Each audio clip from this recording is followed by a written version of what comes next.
இந்த குருமங்கள யோகத்தில் சிறப்பானதாக இருக்கும்.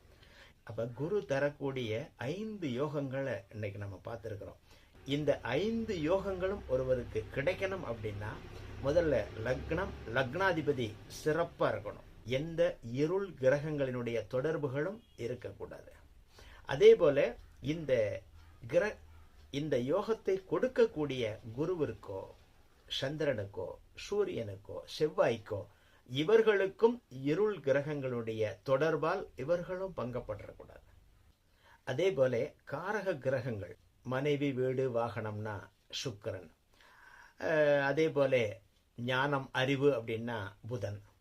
இப்படி அந்த காரக கிரகங்களும் அந்த ஸ்தானங்களும் கெட்டு போகாம இருந்துச்சுன்னா, பங்கப்படாம இருள் கிரகத்தினுடைய தொடர்பு இல்லாம இருந்துச்சுன்னா, அப்படியே இருள் கிரக தொடர்பு இருந்தாலுமே அந்த இருள் கிரகங்கள் பங்கப்பட்டு மறுபடி அது யோகத்தை செய்யக்கூடிய நிலையில் இருந்துச்சு அப்படின்னா, இந்த 5 யோகங்களிலே எந்த ஒரு யோகம் உங்க ஜாதகத்தில் இருந்தாலும் சிறப்பான செல்வாக்கான மதிப்பு மரியாதை இருக்கக்கூடிய புகழான ஒரு வாழ்க்கை இருக்கும்.